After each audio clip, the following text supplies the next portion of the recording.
He didn't lose it, he set it down. Suleiman, king, prophet, the wisest man who had ever lived, removed his ring before ritual prayer. Not carelessness, devotion. The ring could not enter that moment of closeness with God, so he placed it aside, as he always did, and turned away. When he turned back, the ring was gone, and on his throne sat something wearing his face. For 40 days, according to many versions of the story, a jinn named Sakhr ruled in his place. The court continued. Judgments were issued. No one noticed, or almost no one. The ring was not a symbol of Suleiman's power. According to the tradition, it was the power.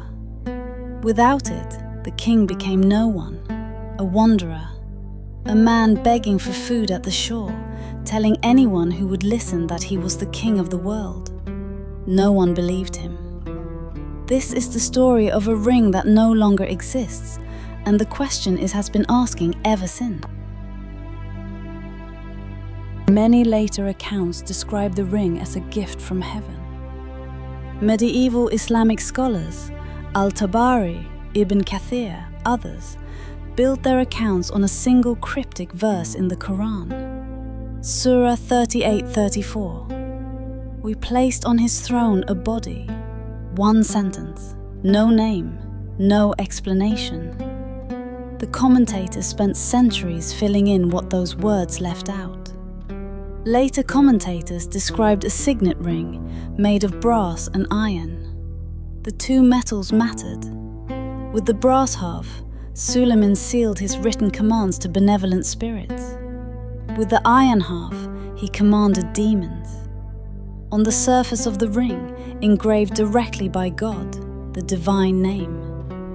The ring did not represent his authority over the jinn. It was the mechanism of it, a literal instrument, the way a key is not a symbol of a locked room, but the thing that opens it. Suleiman built what no one else could build. He commanded winds. Jinn labored at his construction projects. Birds gathered at his word. All of this, tradition held, flowed through the ring. He wore it for every waking hour except one. Sakhr was not some minor spirit. In the Islamic tradition, he was among the most powerful of the jinn, and he had been working alongside Suleiman, helping with Suleiman's great building projects. He knew the king's routines. He knew about the ring and about the one moment each day when it left Suleiman's hand. Some accounts say Sakhr took a human form.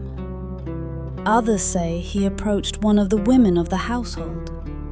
Among the accounts preserved by Al-Tabari, Sakhr obtained the ring while Suleiman had set it aside for ritual purification.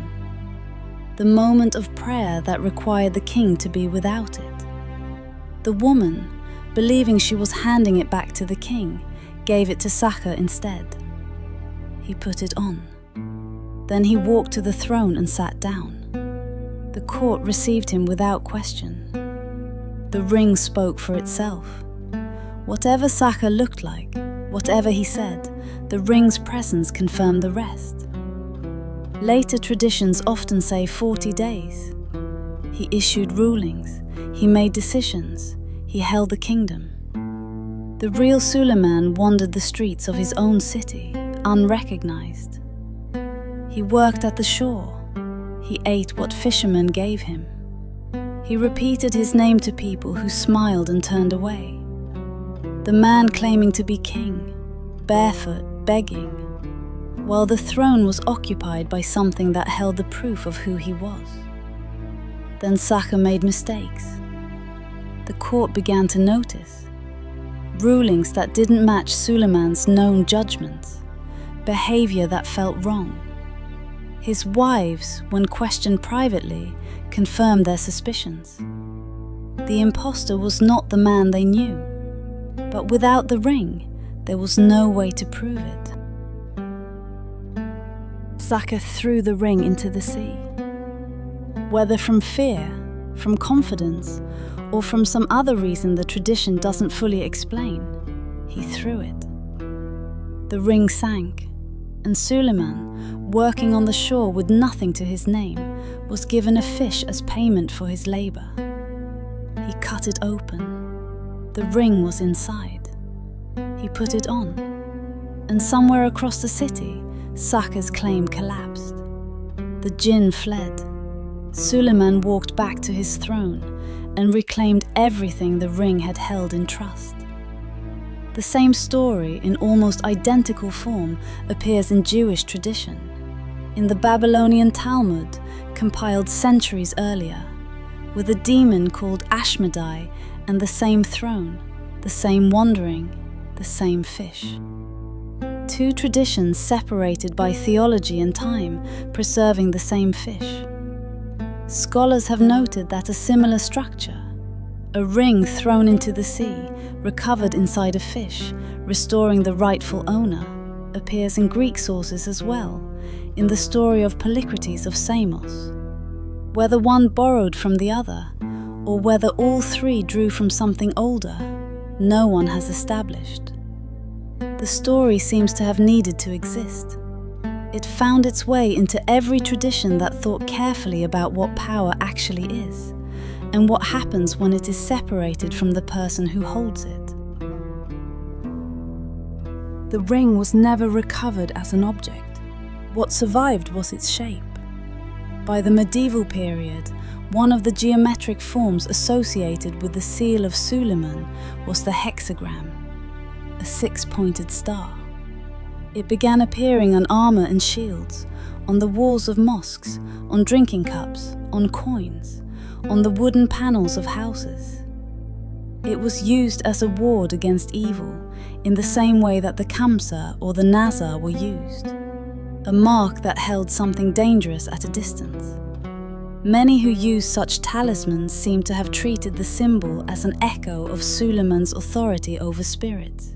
Not the ring itself, that was gone, but the geometry of it, the shape as a kind of residue. The hexagram also appeared in Jewish mystical traditions during the medieval period. It was etched above doorways in Ottoman Palestine. It appeared on earlier versions of the Moroccan flag. It appeared on the colonial flag of Nigeria. By the modern era, it had become widely known as the Star of David and was adopted as the central symbol on the flag of Israel. The same shape, dozens of meanings, none of them quite the same as the one it started with. There is a question embedded in the story that the tradition never quite answers. Suleiman was the wisest man alive. He had been given knowledge that no one else possessed, and the single moment that undid him was not a battle, not a betrayal by an enemy, not a failure of judgment in any conventional sense. He set the ring down to pray. The act that made him vulnerable was the act of turning toward God, of acknowledging that there was something greater than himself, something the ring could not enter. His piety was the gap that Sakhr walked through. The story doesn't frame this as a flaw, it frames it as a test. In Islamic tradition, Suleiman remained faithful throughout. The loss of the ring was something permitted to happen, a trial, not a punishment. But the image persists. The most powerful man in the world, standing barefoot on the shore, holding a fish. What the ring carried was not just authority over spirits, it was recognition, the ability to be known as who you are. Without it, the king was indistinguishable from anyone else, worse than anyone else, because he was making claims no one could verify. Power, the story suggests, lives in something external to the person who holds it. Take it away and the person remains, but no one can see them. The ring was returned. Sakhr was imprisoned. Accounts differ on how, but the tradition is consistent that Suleiman did not let him go free. The kingdom was restored. the jinn returned to their labor. Everything continued as it had before, except that the story survived. It was written down in tafsir commentaries, in histories, in the margins of manuscripts. It crossed into other traditions, accumulated new details, shed old ones. The fish reappeared in different languages. The 40 days, as later traditions named them, became a fixed number, resonant with fasting and flood and desert wandering. And the shape of the ring began to appear on objects, first as protection, then as ornament, then as identity, then a symbol of something the people using it could no longer quite name.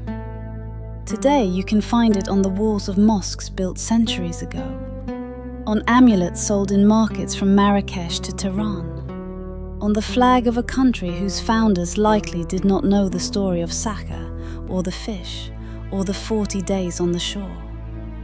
The ring itself, the brass and iron original with the name of God engraved by heaven, has not been seen by anyone.